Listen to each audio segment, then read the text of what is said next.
Hello, friends. We are learning Search for a Stranger by Gordon S.Livingston. In our previous video, we learned that the author was born on 30 June 1938. When he was adopted, his parents had been living in the city of Detroit. He was adopted from an agency in Memphis, Tennessee. Therefore, the author telephoned the Martins and instituted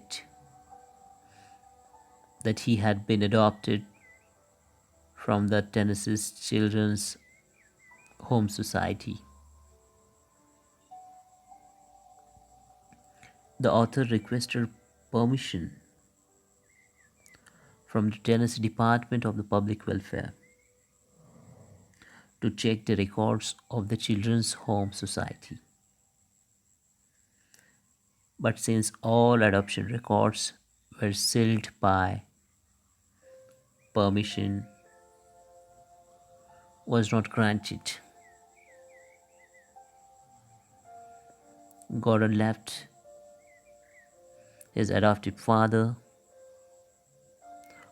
on his permission and flew to Memphis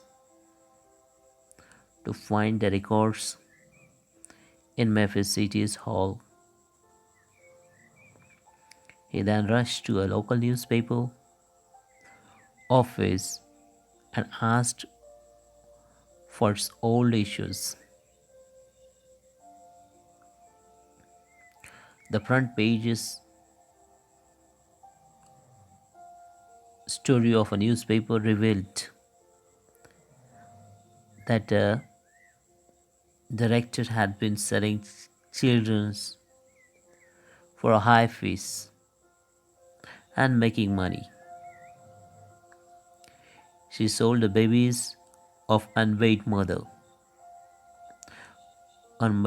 mothers, prostitutes, and mental patients. So the home had been closed. The author wondered to which category he belonged to. He engaged a local lawyer to help him in his search. The next day, the lawyer found out that the author's birth name was Donald Alfred Cardell,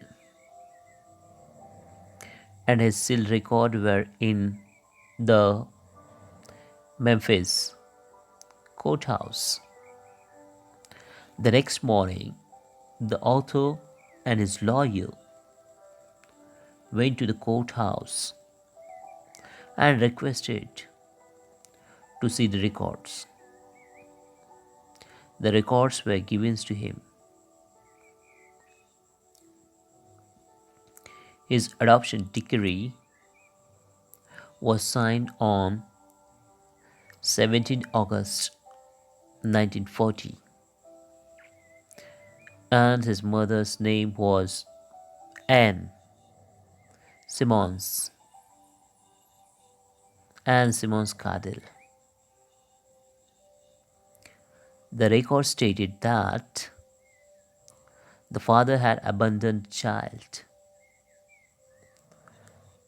The author asked for a copy. The clerk realized that the author was holding his adoption decree. She took the adoption decree from him and said that he had to get the permission of the judge for a copy. The author's lawyer brought forth his mother had been school teacher from Mississippi. The author then flew to Jackson, the capital city of Mississippi, and found his mother's name in the academic records of the Department of Education. She had completed a master's degree in education in the year 1952. The author made a phone call to the college alumni office. They informed him that they had received a letter from Miss Cardell 10 years ago from the place of Natchez. He found the name of Alfred Cardell Jr. in the phone book. He made a phone calls to the Alfreds and found that Anne Cardell's was his aunt. He told the author that Anne Cardell's was living in Savannah.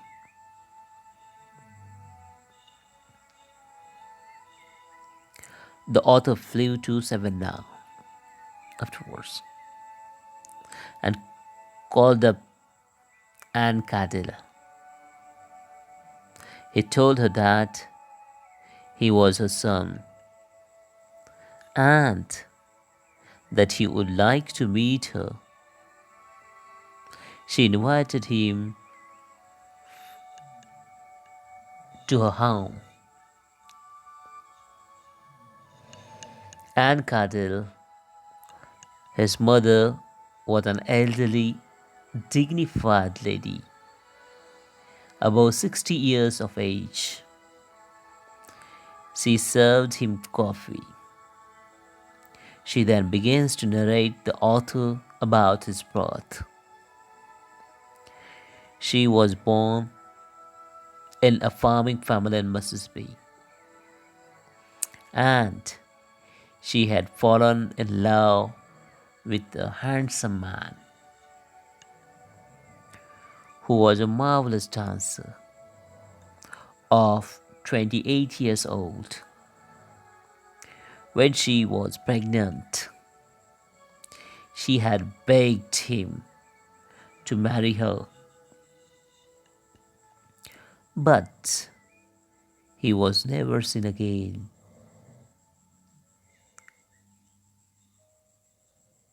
An unmarried pregnant lady was not respected.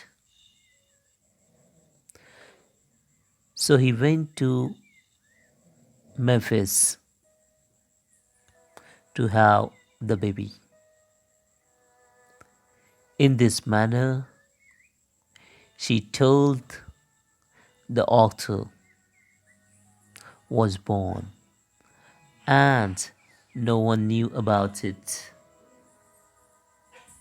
The remaining story we will find in our next video. Thank you for watching